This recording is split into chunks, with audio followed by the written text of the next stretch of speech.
Cognitive fusion is a psychological phenomenon where one is buying into every thought that passes through their mind. It's when you think something, don't even notice it, and then you just blatantly believe it. No questions asked. Now, I don't know about you, but my thoughts aren't always rainbows and sunshine, okay? And I, like so many others, have struggled for a very long time to truly internalize the fact that you are not your thoughts. Strange thing to grasp, I know. So, let's back up a little bit, shall we? A thought is a mental process in which we form psychological associations and models of the world. Thinking is manipulating information, as when we form concepts, engage in problem solving, reason, and make decisions. Notice that nowhere in this definition the term identity is brought up, yet so many of us can't help but to identify with our thoughts. More so our negative ones, on top of that. Just because you fantasized about stealing your neighbor's puppy because it's so darn cute doesn't make you a bad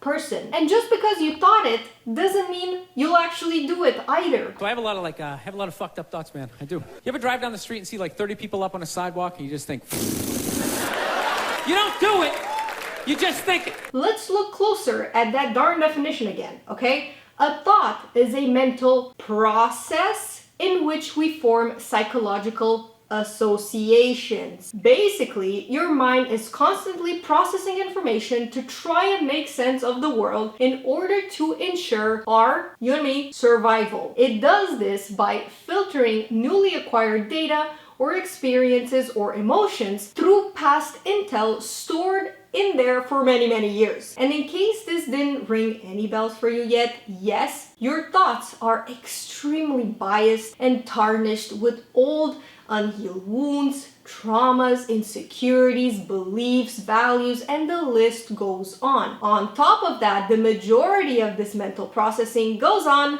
you guessed it, subconsciously. And only one or two thoughts are likely to pop to the surface so we become consciously aware of them. Ooh, someone's having a bad day. If you hear a child screaming, I swear it's not because of me. Let's recap. You are not your thoughts.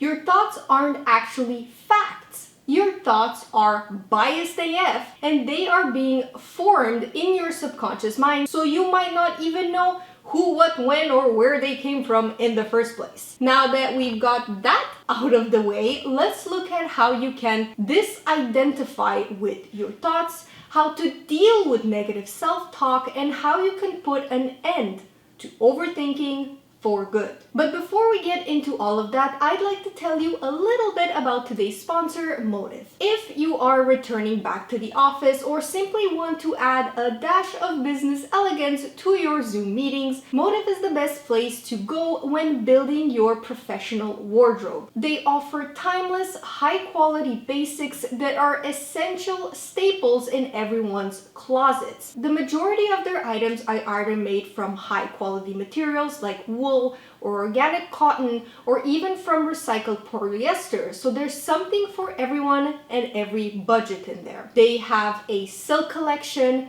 an eco collection, and my personal favorite since I live in Canada, the cashmere and wool collection. I'm very picky when it comes to my business attire, but the softness and the durability of these items haven't let me down yet. Not only that, but I feel like even their most basics, like a fitted black shirt or this gorgeous jumpsuit, have a little something extra that makes them stand out. If you like anything I've shown in the clips or you want to check out their other business chic items, I invite you to click the link down below to take a little peek. And now back to the topic at hand.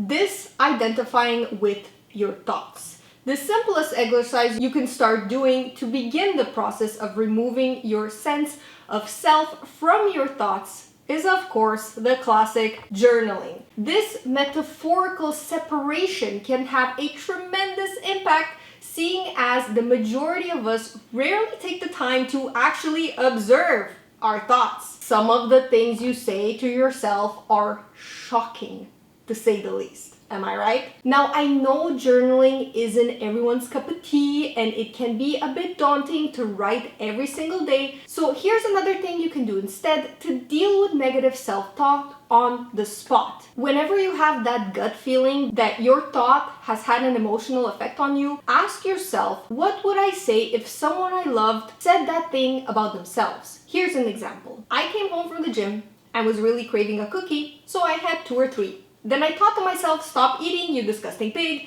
If your looks go, you ain't shit anymore. Side note, is this body dysmorphia? Yes. Am I addressing it in therapy? Yes. Moving on. When I felt that gut hurt reaction from that nasty thought, I imagined my best friend saying that about herself, and I immediately got all defensive. Like, the fuck you just say, girl? I'ma smack that sentence out of your mouth so hard you'll get natural Kylie Jenner lips. Just like, watch me. Since we've already established that your thoughts come from subconscious unhealed trauma, and the whole they are not facts thing, you need to learn to question them, to put them in their place. Since this is something I also struggle with on a daily basis, I created a cognitive restructuring worksheet, yes, just one sheet, that helps you get into the habit of putting your negative thoughts on trial. It's a fun and interesting exercise you can do, and the worksheet is like under $3. So seriously, your negative self-talk should beware. Now, overthinking is a different can of worms that deserves its own video, and as a matter of fact, I believe I've already covered it before, but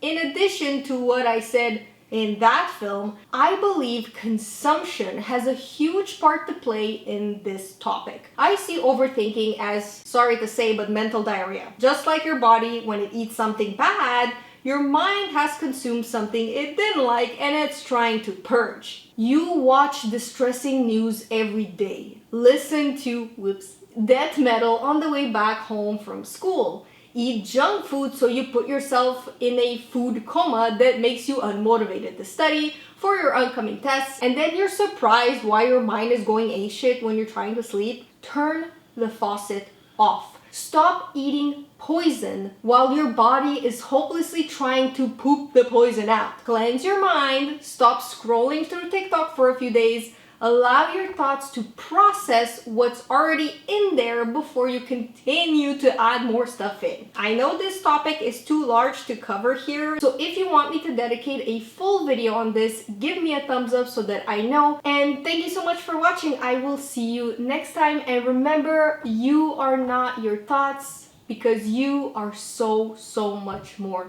than that.